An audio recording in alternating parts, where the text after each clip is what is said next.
We look at Western cultures, we look at Western world and the startups which have worked there, right? And we try to copy that here. That's terrible. From the maybe 100 unicorns today, I don't think out of these 100, more than 25 will be unicorns in the next 2 to 3 years. We should really be cautious that they should not become the inspiration for all your listeners and viewers here also today, because actually that's a bad example to follow. But this gold standard that we put on this self-acclaimed, back-thumping, chest-thumping approach, because 5 people backed you at a certain valuation and you manage that, your problems are all starting now. Don't you feel that some people should not be an entrepreneur and they're trying to become entrepreneurs? Today's episode is with the India media mogul and the education mogul as well at the same time.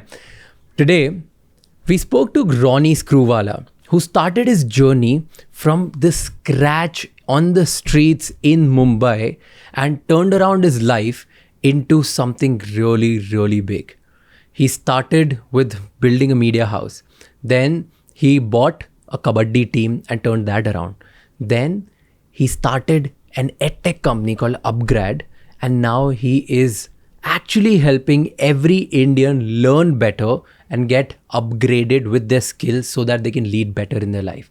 In today's episode, we've spoken about the media, education sector, entrepreneurship, what young entrepreneurs make mistake, what is the difference between venture funded startups and bootstrap starters, and so many more tips which you and I, everybody will be benefited from. And if you feel that this podcast is really long, then go subscribe our Raj Shamani Clips and Raj Shamani Shorts channel to enjoy this into small clips and learn better in just short amount of time.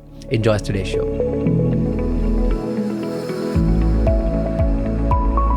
Tell me, were you always like this big dreamer and dream with your feet on the ground, or you started as... I think I started with feet on the ground. Then I started dreaming. I don't think I started with dreaming. So you were not born into riches. You were not... What's your background? Give me... Yeah, a complete lower middle class background in a place in Mumbai called Grant Road. Okay. I do remember we had a large joint family. There was no private bedroom. The toilet was at the end of the door. And I spent my first 17 years. Incredible grounding in those days. There was a lovely Cafe 786 on the ground floor, which served the best biryani in Grant Road and the best jalebis. Okay. My 2 aunts and my mum used to teach the piano. Wow. So I think all my first few girlfriends were all students, piano students that would come there. Did you learn to impress them or no? Yes, I learned how to play the piano in the process, but that is compliments to my mom and my aunts, not the girlfriends, but very, very fond memories. And that's why I meant that you get grounded. Then your expectation on life is everything is up there. And I think many of the times when I've been set back, my introspection was, now how worse can it get? At worst, look at the first 17 years of my life. I was very happy then. So even if I get back to even that level, how bad can it get? It allows you and empowers you to take lots of risks and lower your expectations in life. Interesting. Okay, tell me one interesting lesson that you learned while you were going through that phase, or from I don't want to call that adversity, but in the initial years of your life, something that you learned and that still stays with you. I'm coining it now. I don't think I was not mature enough to do then, where I learned a couple of things. One is you're on your own. You're on your own in many ways. Not from a family ecosystem is always there, but you're on your own.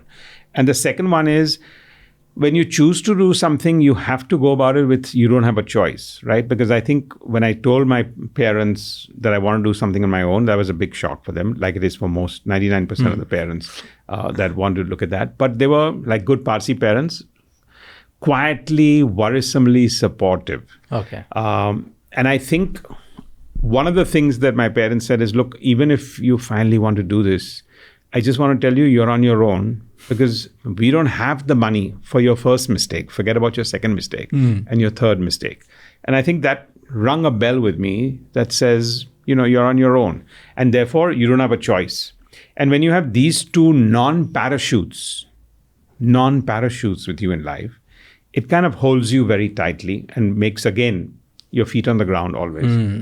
Yeah, that's a very interesting take, because you are on your own and mostly what you do. Yeah. But I'll tell you a contradictory thing, with I also grew up in like a middle class family and didn't have enough money for the mistakes and stuff.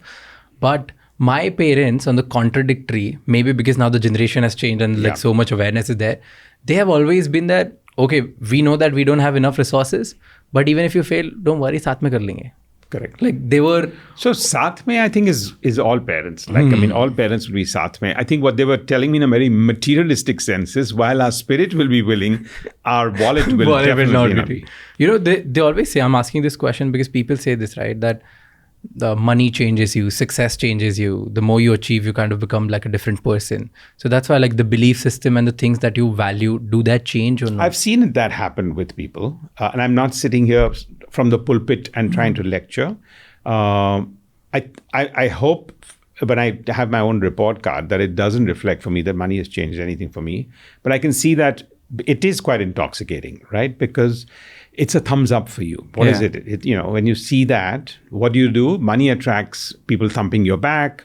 It attracts more friends than you want. It attracts a fan club, which can be disappear the next day. It makes every glory look non-fleeting, whereas it should be fleeting. So it can go to people's head. And it just sounds like you're invulnerable. And actually, you are vulnerable at every given stage. And the world is fragile. It is fragile today in many, many ways, right? I mean, what do you mean by the fragile world? I mean, it not just changes. It is a fragile world. Today, I think the biggest challenge for any person, young or old, wanting to do something in their own or in a job, in a career or not, in a profession as a lawyer or a doctor or whatever else, has to deal with fragility because there's so many things that are actually changing in around you. And 50% of them are not in your control. Right? I mean, I'm not talking about the macro things about war in Ukraine and 2 banks collapsing or the economy. Those are all, I think we have to live that's going to be a way of life. But fragility today, I think, you know, what troubles me, frankly, is the fact that almost 10%, 15% of the people today have more of a mental crisis. I mean, we're now vocally talking about the context of mental health. Right, versus health. Most people would have scorned at that. Yeah. Firstly, I want to treat somebody who's genuinely sick. You think I'm going to wait for you because your mind is not working? How dare your mind is not working? Go fix it. But today, that's real. Yeah. So which means there's so much of fragility in the world that's creating so much conflict in your mind. And there's so much information that comes your way. You know, and I think my brother-in-law told me one fine day last week, he says, I'm going to put that watch on you because it's going to give you a lot of data. You can do that when you exercise. I said, look, I'm dealing with too many data points. I don't want more data right now in my life. And I don't mean data in that sense, just any more information to process. Because frankly, you need to chill, you need to relax, you need to get the thoughts that flow into your mind. So to me, fragility is things outside your control will change. Things within you will control and change. They will change more sharply than ever before. If something was bad news, you'll have time to process it, maybe even avert it, go back and do it. I think that's becoming less and less. Before you can digest it, it could be fatal. You know, I am asking this to you because I recently read about like couple of Silicon Valley founders who have all made it multi-million dollars in last 4 to 5 years. Like from 0 to 4-5 years. And then there was a study done on them, like there was 80 of them. They found out majority of them are data control freaks. Sure. And they track their life, their time, their body, not only their organization and the productivity, they track themselves. Yeah. In fact, so I was having a conversation with someone about this and they said like, they track the steps they do, the food they eat, sure, the calories they intake, like every little thing about everything. Like they just track everything. Do you think like that kind of tracking becomes... No. And I can tell you is that it good or bad? Like just... No, there's no judgment call. It's each one to their own. So what would you say? I would not say. No, I think that's relevant, but for each time. So I will answer that question by saying if there are 80 of them, A, B, in Silicon Valley, C, done multi-million, and if they've done it between 2019 and 2022, that's a different era. Mm-hmm. Will they be able to do it if it started in 2020 to 2025? Probably not. And that's the difference between saying, I'm a data freak, and therefore, I mean, because there were things that had not been in control. Whatever velocity they thought that got them there, 50% is serendipity and tailwind, of some sorts, that gets you to a certain level, number one. Two, the opportunities in each place are also very, very different, right? And you can do that for a momentary time in 4 or 5 years. The question would be, can we track these same 80 people over the next 7 years and figure out whether how many of them kept their wealth, if wealth is the benchmark? Because that the other unfortunate part is your benchmark of all of this is wealth. Yeah. Why? Where's the happiness quotient? Where's the joy quotient? Where's the balance quotient? Where's the so many other quotients? And I'm not talking about nirvana. I'm not talking about Buddhism. I'm not talking about vipassana. I'm not talking about meditation. Because at some stage when you have this kind of acuteness, you're going to need balance at some stage. Because do you really want to test the pulse on your body and the calories that you burn every single day of your life? Because at some stage the penny is going to drop. Did that make me happy that I was so, willpower is a very difficult thing for a lot of people. And it's great the people who have willpower. And I think at leadership, you need that kind of willpower, right? Because you need that willpower to get up at 4:30 in the morning, still continue a regimen routine. 99% of the people who say, I travel 10 days of the month, I can't keep myself fit. But the people who have a willpower will find themselves. So that's a very strong anchor. But I would say to this, there are 2-3 things here. One is validate that after 5 years and see how many people continue to do that. Second, wealth is not the only benchmark. And third is, if you're so obsessed, I think you need to take a reality check. Can you be obsessed for 20 years at a go? I don't think so. So you feel like that's periodic? No, that makes sense because it's periodically relevant for some people at some stage. As much as a sprint versus a marathon. Yeah. As much as 100 meters versus 500 meters and whatever else. Yeah. And we overestimate when we achieve something, we tend to look back and try to connect dots and overestimate. We give more importance to certain things because we are going through that phase. Not only do we give more importance, I think we give more credit to ourselves than we do. That's true. 99%. So I just said it yesterday. There's just a belief. There's no math behind it and there's no science. I just believe that 99% of his serendipity is like luck. 1% is your manufactured luck. Right. Yeah. And by manufactured luck, what I mean is like just doing work. I'm a strong believer in serendipity. I wouldn't put 99% or 90%. I put it at 50%. Okay. Because if it's 99% or 90% also, then you might as well sit down and chill and let the breeze blow. But it may blow you in different directions. Yeah. But if you really want to catch serendipity, then you need to be out there in multiple places so that when the wind catches you, you know when to ride on the sail and when to walk in the trenches. Fair. I know that's what I was saying. There's no math to it. I just believe that it's a combination of manufactured luck but and it needs to have serendipity. a slightly more balance than saying, I'm around, now come hit me from the back. True. That makes sense. Okay. Quick question. What do you think, what's the difference between successful entrepreneurs and versus people who kind of quit on just the entrepreneurship journey after a while? I would not call them unsuccessful entrepreneurs. Well, I can... Like people who make it versus the people who don't make it. And the judgment criteria can be wealth, happiness, impact, anything. I'm just saying like people who make it versus not make it. Yeah. I would answer this very directly because I think the question is a very relevant and important one. The people who haven't made it, there is no category like that because actually that's not a category. So it's not that I'm comparing it to two, but the difference between somebody who made it and somebody who called it a day, because there's no such thing as I didn't make it. Yeah. It only means you called it a day. And therefore, the difference between the two is you didn't stick it out. You didn't stick it out. Because if you stuck it out, you wouldn't be in this category that you have it's a self-claim category. It's not a category that is a category. I didn't make it. There is no such category. I didn't stick it out. That's a category. I copped out. That's a category. There's no question about the fact. It may not be the success you planned it to be. But the fact is that the people who got it, because they eventually became successful. Okay, so if you ask me which of my journey, whatever else, is because that's the journey. And you're and then eventually becomes a new benchmark. And okay, there's a certain benchmark for which you feel you may not fall, but you could. So that is a progressive one. But the people who did not make it opened a category that doesn't exist, but it's a self-made category called I didn't make it. Because I don't think anyone should sit in that category and says, I didn't make it. Why? Of course, you may have failed. You may have got bankrupt. Shit would have happened to you. Lots of things may have happened. At that particular point, your life is over. Your career is over. Your reputation may be... I don't mean reputation as in you did something and it was crooked. So without ethics, your reputation of a failure, those will fly out of the window in 1 minute. So I think that category should be nixed. But don't you feel like there are people who are not cut out for certain things? And they should not try that. Like, do you think like what do you mean? So they're not cut out for entrepreneurship? Like, just asking you a question. Like, don't you feel that some people should not be an entrepreneur and they're trying to become entrepreneurs, or some people should not be what? So then it's not that they didn't make it. They tried something and they made the wise decision that I need to go back into a zone which I know is going to be my security zone. Like, I think taking risks or working and taking that responsibility is not my best. I perform better when I'm part of a overall support system.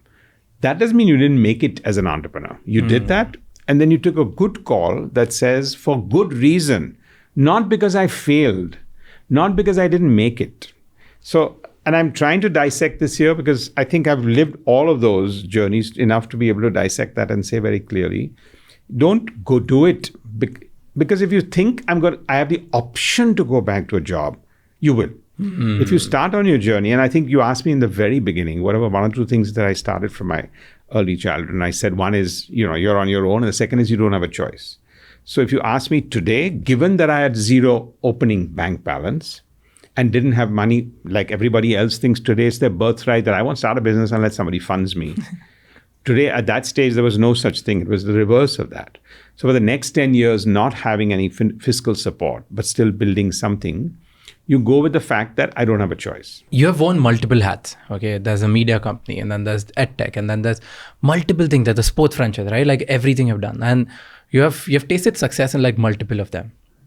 After lots of failures, but of course, we will come to failures. I'll come to that, but I want to understand, like, there are people who are really good at one thing, but when they try to get out of their zone of like level of expertise, they kind of fail in like other things, right? So what do you think, like what makes somebody, or what are the fundamentals, what is that one thing or two things which makes someone successful in like multiple things? Yeah, because it's so difficult to succeed. You're putting like so domain things. expertise and figuring that out. I mean, the first is the supposition that I was a media expert when I decided to start media. I wasn't. Right? I mean, again, that was serendipity that got me there. The day on which I said I want to start something was not the day I knew I wanted to start something in media. At the time at which I started it, there was no words and vocabulary like media and entertainment. But now the world describes you as like media expert and all of that. Correct. Like, but at that stage, it wasn't the case, right? But I used to do a lot of weekend theater. I used to do front of camera hosting for Doordarshan at that particular point in time. So why and how, those were all desperate to get pocket money, and theater was something I came not having from a lower middle class house, not having too much of education. So soft skills for me were very important, and theater, debate, elocution helped me there. So I think those were the early years where I felt, wow, I'm having fun and I'm earning pocket money to go out on a date. I mean, that was real pocket money. It was like 250 rupees on a weekend or 500 rupees on a weekend kind of situation. But enough for you to be able to move up in your lifestyle and not go home and ask your parents for even $50 at that particular point in time. So it was great fun. And so my first part of my career was not because I had an inkling towards media and entertainment, but because I was exposed to it. And then I said, why don't I make a business of it? So I think that's kind of how it works. I mean, I think if I went forward so I think domain expertise, when you're in a job or, when you've taken engineering or technology, that's a good one. But that doesn't mean today you need to be a specialist only. You can be a generalist. So all I'm saying is people can do something great for the entire part of their career. I'm sure if you're a great lawyer, the probability of you switching and saying, I want to be a doctor for the rest of my life is not going to work. So there'll always be those examples, right? But a leader in an oil rig company can become a CEO of a media company. Why? Because both are equal in terms of their probabilities of success. You'll drill 100 times and have 3 times when the oil will hit the ground, right? I'm just saying it as So it's about how you build the organization, how you look at if you understand consumer, if you understand consumers, you understand trends, you can actually transcend many, many sectors. Okay. We'll come to consumer trends because that's my favorite area. But speaking on the topic you said about taking risk on entrepreneurship, right? As an entrepreneur or as a job, as an employee or as anyone, you need to take risk in order to go ahead. There was a very interesting quote which I heard. It says, getting rich is about taking a lots of risk with small amount of money, and staying rich is a lot about taking small risks with lots of money. And to me, that was like super interesting. But when you think about it, what essentially the quote is trying to say is take calculated risk at any point of your life, right? And you believe in that, like every entrepreneur should keep taking risk. But what's the right way to take a calculated risk? Yeah. So firstly, I mean, risk is a very subjective word, right? Because it really, the most important part of a risk is your own appetite, not just financially, your own appetite mentally. A lot of people think, because can you have the shock absorbers to take whatever? Because if you're resilient, it doesn't make a difference where the financials will come from. That could get figured out in most spaces. If you have the mental aptitude for risk, it will work very differently. To the quote that you just mentioned, I think my ratio of success to failure is about 8 failures to 2 successes. Okay. So let me explain my formula, if not my quote. Because I do believe that and this has evolved over a period of time. It's not a strategy that I walked into. But at the stage where I walked in with a DNA that says, what have I got to lose? In a snakes and ladders game, I'm still in the game, even if I go from 97 down to 6, because it's still 6, it's not 0. Okay, so what's my worst case? I'll go down to 6, but I'm still in the game. And I don't know, I might still go up there because there's ladders to climb and snakes to slip down from. So I think my ratio is that when I take the risks, the outcome or the failure is a 1x.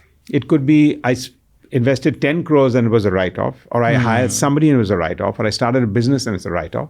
But whatever that is, it's a finite zero-sums game. But when you're taking those kind of risks on a sustained basis, and I don't mean risk just for the sake of taking risk, but if you got these opportunities, the probability of you having a 40x, 50x, or 60x gain versus a 3x or a 4x gain in the things that really work, you're setting yourself up for that. And that's what worked for me as a formula, that while there are enough of the minus 1x's, but if 2 of them are 30x, that's 60. And 60 minus 8 is 52. Now that could be 32, but it still won't be 2. Yeah. And I think now it's not just a mathematical equation, and it's not about only monies. It could be, as I said, one could be a decision about personal, one could be a decision about people, one could be a decision about exiting something before its time, giving up on something before its time. All of those are 1x's. But because you're moving your journey along with that in mind, your probability of high success versus good success is really where wealth creation happens. Okay, you talked about consumer trends, all right? And I want to know that because you said like you can actually win at a lot of things in the business world in different arenas as well if you know how to spot consumer trends. Okay. So give me like, what do you feel? What's the trend in India right now? Sure. Firstly, to spot it, you need to be in it, right? You need to be you need to walk the talk. You need to be doing that. You need to be open to the fact. Most people are not necessarily open to the fact. They'll take a consumer research or they'll take a focus group. They want to do it because it's a tick in their book. But actually they're saying, yeah. I think what he wanted to say was this and No. He's saying 3 different things from what you set out to do in that context. So I think you need to be kind of open to that. The second part, I think, is especially my media days and today, even in Upgrad and what we're doing in skilling, basically my next 15 years is about preempting careers of tomorrow. It's about seeing how soft skills can become super skills for people, making them understand that just a formal degree is fantastic, but it's not the be all and end all. And that every single day, every 3 years, the good news is, and the bad news is that when you throw up your graduation cap and you thought you were done, you're not done anymore. So when you're looking at that and you're preempting it, you need to understand what's in people's mind, right? Because I may say, here's a career of tomorrow. But the fact of the matter is that that person may not feel the agility for it. And how do you get them? And therefore, understanding what the consumer wants, my messaging to them, to pinch them, to make them feel that, hey, you need to upgrade. And one of the examples, and we have a great university here as part of Upgrad, which is at in BKC. And we had a class of about 35, 40 of them that were in a room. And I came in there and I brought the head of KPMG and the head of McKinsey there. Okay. And they were talking about careers of tomorrow. Like here's, as normal consultants, everyone talks about, here's what I think is going to be there. And the kids there said, wait, actually, We are here to tell you what the careers of tomorrow are. We don't want to hear from you what you think they are, because actually we're going to make the careers of tomorrow. It doesn't make a difference whether you think this is what it is and this is the future. We know what we want to do for the next 30 years of our life, and that's going to be the careers of tomorrow.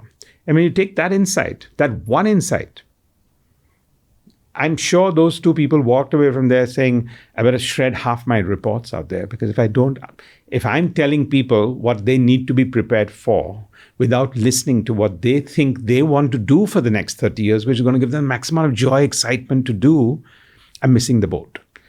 So that's my best example I can give you of why it is absolutely important how you do it. And you need to, and I think for me, the best mix today is I'm involved with storytelling by making movies. So you have to understand what audiences are looking for, just in every sense of the word. Why they want to go to the cinema, what do they want to tell in stories, what's the genre, what's this. And then in education, what they want to do with their careers. And work-life balance. And if you put all of that together, and if I do a webinar with 5,000 of our alumni on a Sunday, I get more insights with the questions they ask than having 5 boardroom or meeting room conversations there. So it just depends on how you're open, how you process that information. And we spoke a little bit about data earlier on, but data without understanding how you're going to place it in context is very, very important. A little bit like I had this conversation and, it was so much gold there, but no, it may be gold to them. How am I going to make it platinum or gold or silver is up to me. Okay. Is that too high funda? It's too much. It's too high funda, so I can break it down. Exactly. I'll break it down into 3 different parts, okay? So these are 3 different lives you're talking about and 3 different things, right? One is the media and the stories part. I'll come to that. The other was a work-life balance. That is a different part. And third was, how do you take people's feedback and then kind of backward engineer and try to build the kind of skills which they need. But I do want to say that all 3 amalgamate, because if I want to figure out the consumer of tomorrow, what is their wallet share, why you were spending only 20% on entertainment 3 years back and now you want to make it 40%, or why you're spending 3% on education and why you're spending 20% now. All of this, you'll need all this information, but we can still break it up. But I'm saying understanding the consumer to understand, because you asked me the first question on this was, what do you think, where do you think consumers are at and what are they looking for? So therefore, a lot of that is what is their wallet share? Like if you had $100, what would you spend it on? If my community in the village where we work, for example, if he had $100 or she had $100, what would she work? What would the mother do? What would the daughter do? What would the son who migrated to Mumbai from Raigad do? All of these are very different questions for different people. Oof. Okay. And all right, we'll come to this. Okay. Interesting take on wallet share, and give me your take on this. Okay. I read a report recently. It was done by obviously consultants and stuff, very named. I don't want to quote them because it might change. So 54%, so what they said, that our parents' generation used to save 54% of their income. Yeah. Okay. And our generation only saves 17% of their income. Yeah. So that's a huge difference. There is 30-35%, which people are spending now more than saving. Yeah. So where do you, you have read the wallet share and you understand that much better. Where do you feel like the consumers of today or today's generation is spending on? So the mindset has changed, right? I mean, the fact of the matter is when you ask your parents and they've got a bank balance, you say, Mom, Dad, why don't you go to Nainital and have a holiday? Nahin, yaar, bimar pad jayega to fir, what will happen to me? So they're thinking of that negative tomorrow. Yeah. You're thinking of the positive tomorrow. Yeah. You're thinking, tomorrow dekha jayega, yaar, today I have to live. So that mindset has changed a lot. And that's not wallet share, that's behavioral pattern, that's spending pattern, that's everything you want to do. And a lot of that is because of the media, the social media, the interactiveness, and the peer-to-peer pressure that you get today that they didn't have. So that to me is the one where somebody is looking that tomorrow I need to provide for tomorrow. And you're saying, kal ho na ho. Yeah. That's true. I'm still in the middle of it. Sometimes I'm But it's a good balance. But it's still 20-25% is still spending. By the way, I want to tell you, that's slightly better than some nations where that 50% is all debt. Yeah. Consumer credit business. Yeah, but that's what I'm saying. So you take here, this is the psyche, and actually it's a good Indian psyche from that point of view. But if you take a Western country, you take America, their pocket share is not $100 is for $100. Their pocket share is $3,000 for $100 because you can mortgage your flat, you can do this, you can take on debt. Everything is on that basis, right? So then your leveraging is very different. and you're leveraging at 0.25% interest, where in India we've grown up on 8 to 12.5% interest, for example, then everyone's mindset, your parents' mindset to whatever else is, there's a value for money. And that doesn't mean I'm saying America has a less value for money, but it's just a very different way. So wallet share in each country, when you're looking at a consumer, you'll have to see which consumer. The guy in Vietnam, the person in India, the person in Bangladesh, the person in US, the person in Ukraine, very different. You know what? And we tend to, I'm having so many different questions and I'm not completing the last one, but I'm still going to ask. So what do you feel like everybody, we look at Western cultures, we look at Western world and the startups which have worked there, right? And we try to copy that here. That's terrible. Right? But I've never done that in my life and I don't know why people do that. But I want to just caution you. What you read about in the media is that small minority of people that actually look at that.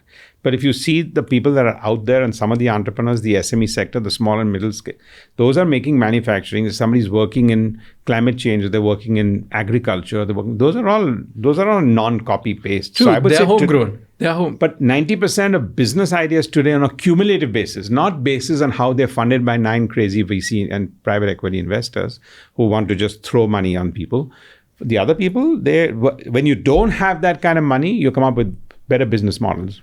Some few investors have decided to overvalue you. I mean, nothing can go to that level.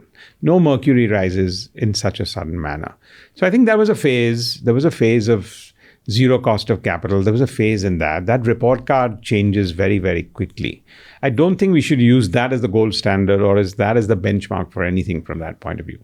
I mean, I've said it before and I'll say it again, from the maybe 100 unicorns today, I don't think out of these 100, more than 25 will be unicorns in the next 2 to 3 years. There might be another X number of unicorns. I'm sure we'll have many who will have the right value, but they'll have built a much more business. But today, I think a lot of fragility in the valuations that have happened there. And for all good reason, we know that. We know the reason why it's happened. So we should really be cautious that they should not become the inspiration for all your listeners and viewers here also today, because actually that's a bad example to follow. And look, I mean, I think Upgrad is in that category, but I kind of cringe because I'm just saying we went about what we went about. The first 5 years, we funded it ourselves. And then we went through with that process.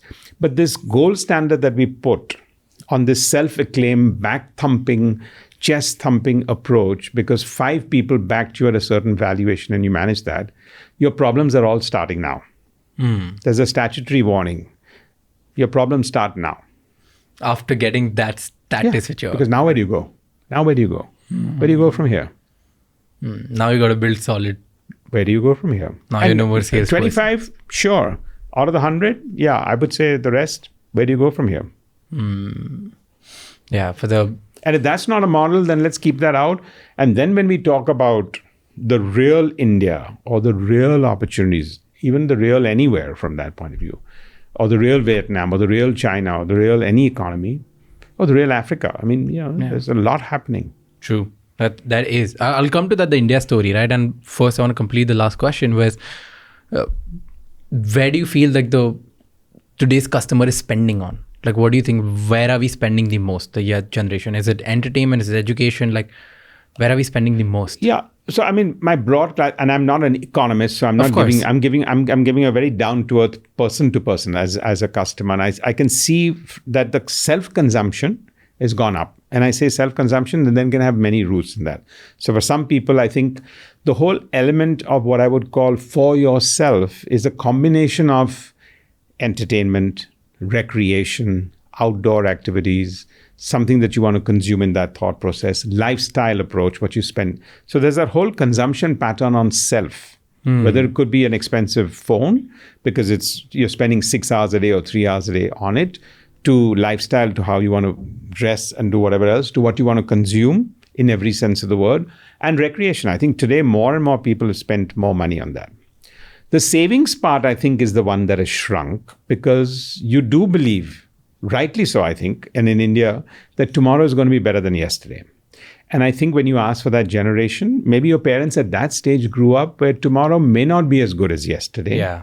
And then you have a very cautious approach to life. So it's not that they were born pessimists, but it's just that you felt, I have to save for a rainy day. Today, I don't think that's the first thing you think of a rainy day. part of it is also because you have a lot of self-confidence today in young India. Like, I'll manage. I'll figure it out.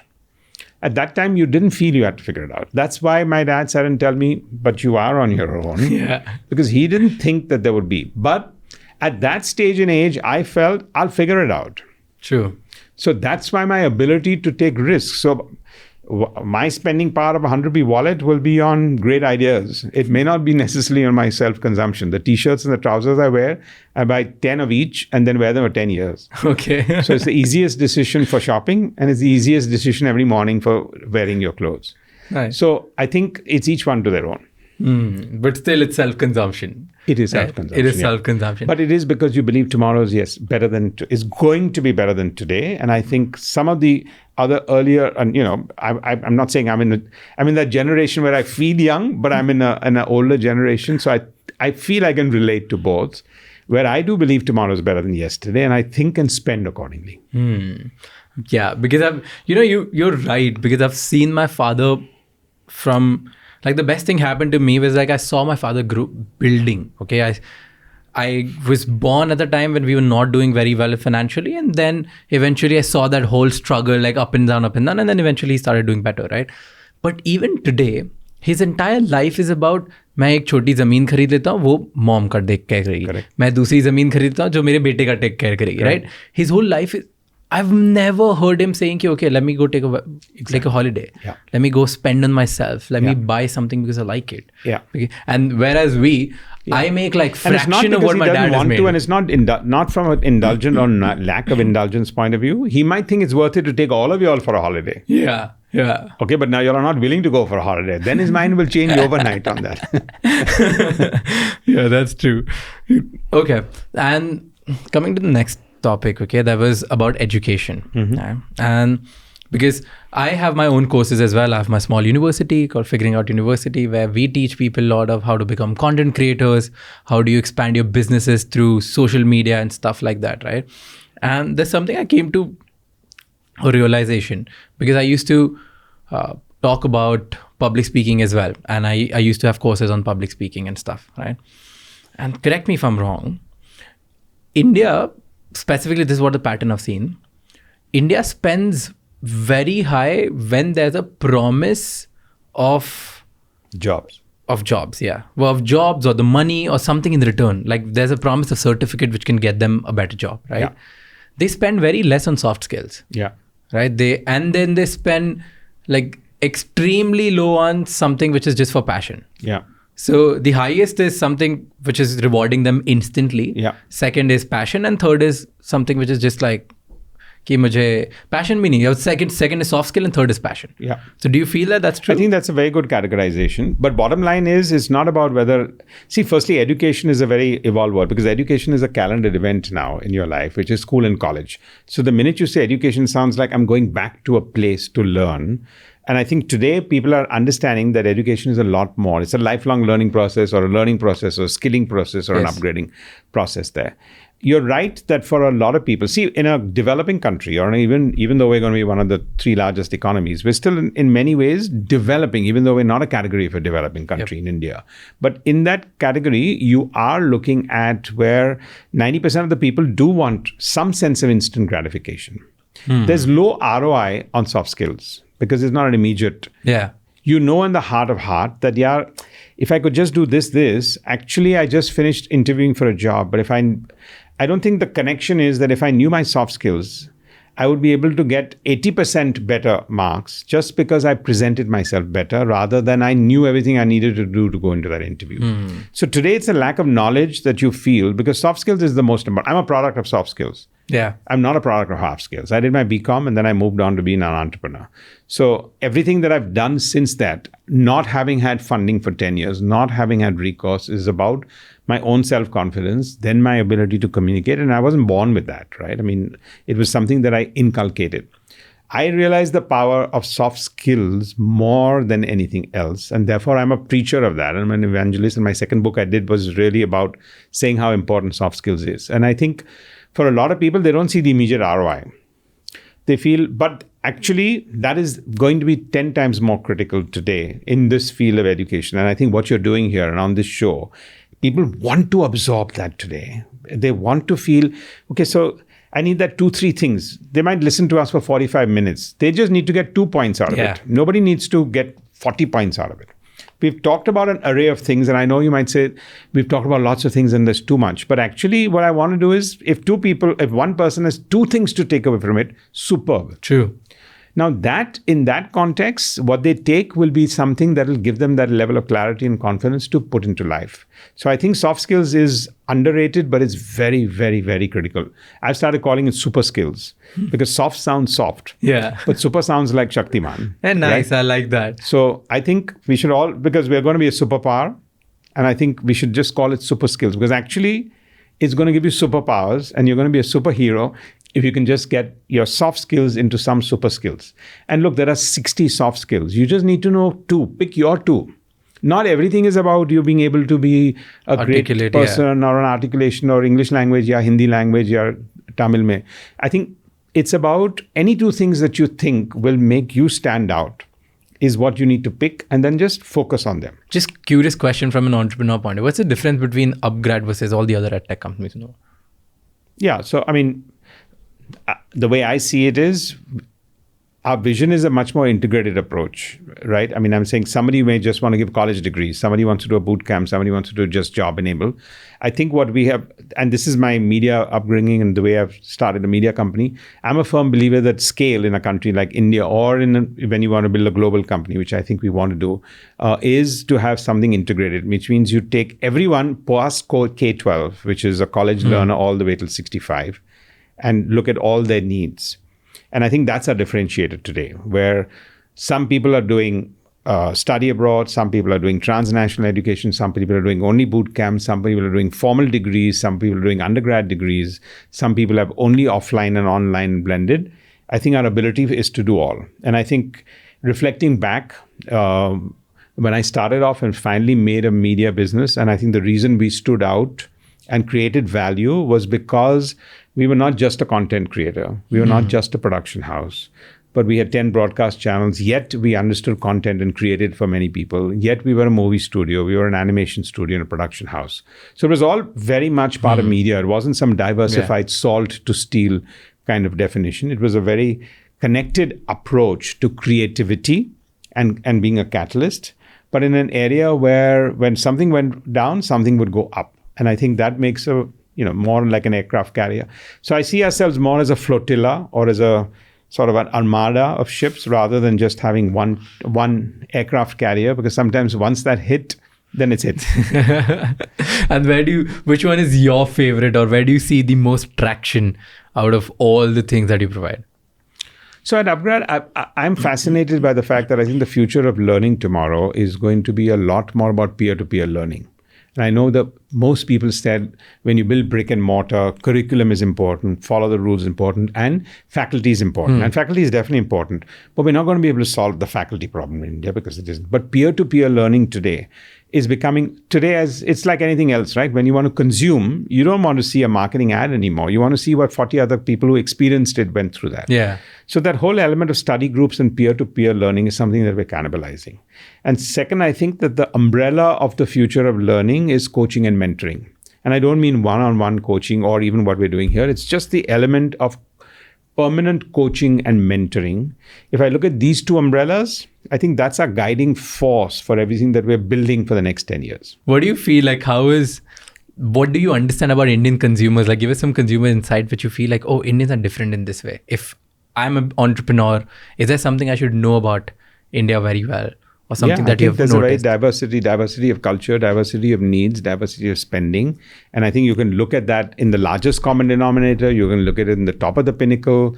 There's so many different markets that you can play with here, both from a taste point of view, consumption point of view, ethnic point of view, habits point of view, family values point of view, a patriarchal society versus a matriarchal society versus just a very democratic society, the whole younger generation. To me, this thing of tomorrow is better than yesterday, psychology, is a very, very haunting one. To me, it's haunting. Well, I like the word haunting because it's like, it's in the room, it's omnipresent. And it's something you need to take into account, because when you have that sentiment, and if you can create that sentiment, it's a mindset change moment if you do believe that. And it's something for you to introspect. Do I really believe tomorrow is better than yesterday? Every day tomorrow is going to be better than yesterday? Okay. And that, if you look at it, it sounds like just a nice, simple, firmly optimistic believing sentence. But you need to actually change your mind and believe in that, and you'll find behavioral patterns in a very different manner. Your answer to work-life balance will change. Your answer to so many other things that you are angst about may go away. What do you look in a movie before you invest in it? So firstly, I don't think if I have an investment mindset, I'll crash and burn. What kind of movies do you create? Do you feel like, this is going to work in a movie? I think I understand consumers, and I keep wanting to understand consumers in a different manner. Number one. Number two, I want to be true to storytelling in the way I want to necessarily do it. Because what is that? Like, what do you understand about consumers? So obviously today, more than ever before, outside of the fact that this is an entertainment sector, I think people definitely want a certain sense of context and a certain sense of realism.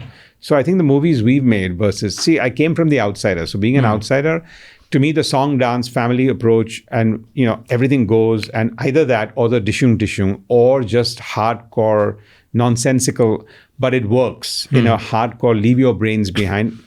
Yeah. I can't relate with that. I wouldn't be able to make it better. I'd only make it worse. So I stayed out of it.